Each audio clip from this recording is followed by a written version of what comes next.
Assalamualaikum warahmatullahi wabarakatuh. Perkenalkan, nama saya Kania Cahaya Malika. Saya dari program studi akuntansi angkatan 2023 dengan NIM 20230110007. Jadi di sini saya akan menjelaskan juga menyebutkan prinsip utama dari ISO 31000 juga beserta dengan contoh penerapannya nih pada perusahaan retail. Jadi yang pertama itu ada terintegrasi. Prinsip terintegrasi. Apa sih prinsip itu? Jadi manajemen resiko ini harus menjadi bagian dari semua proses bisnis nih. Jadi bukan hanya tugas khusus. Contohnya tuh di retail, risiko stok barang habis diperhitungkan sejak tahap perencanaan penjualan. Jadi bukan baru ditangani setelah masalahnya muncul gitu. Terus untuk prinsip yang kedua yaitu terstruktur dan komprehensif. Apa sih prinsip ini? Yaitu pendekatan yang sistematisnya adalah dan menyeluruh, membuat manajemen risiko lebih konsisten dan efektif. Contohnya yaitu perusahaan membuat prosedur standar untuk mengidentifikasi risiko dari pemasok, distribusi hingga penjualan di toko. Kemudian ada prinsip yang ketiga yaitu disesuaikan.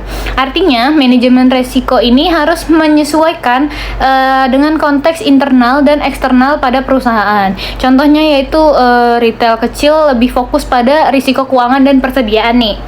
Baik, selanjutnya yaitu sedangkan pada retail besar itu supermarket juga fokus pada teknologi. Misalnya serangan cyber ini di sistem kasir. Kemudian prinsip yang keempat yaitu inklusif.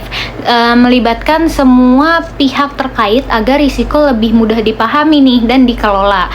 Contohnya manajer toko melibatkan kasir, gudang, dan tim pemasaran untuk bersama-sama mengidentifikasi risiko seperti pencurian, retur barang, atau kesalahan input harga.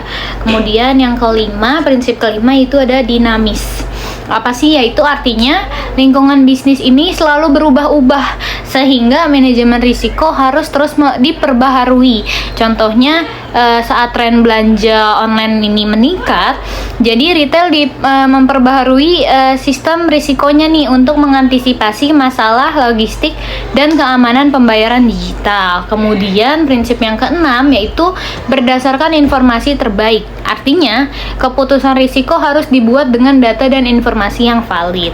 Contohnya menggunakan data penjualan tahun lalu untuk memperkirakan kebutuhan stok di musim liburan agar tidak kehabisan stok barang yang populer.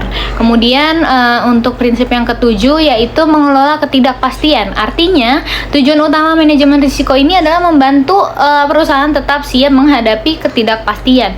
Contohnya membuat rencana cadangan pemasok. Contoh dari mengelola ketidakpastian yaitu membuat rencana cadangan pemasok jika terjadi gangguan distribusi agar toko ini tetap punya barang untuk diperjualbelikan. Untuk prinsip yang terakhir yaitu ada peningkatan berkelanjutan. Artinya manajemen risiko harus selalu ditingkatkan nih seiring waktu agar semakin efektif. Contohnya yaitu setelah terjadi kasus pencurian barang di toko, perusahaan memperbaiki SOP keamanan dengan menambah CCTV dan pelatihan karyawan. Oke, segitu saja penjelasan dari saya. Terima kasih.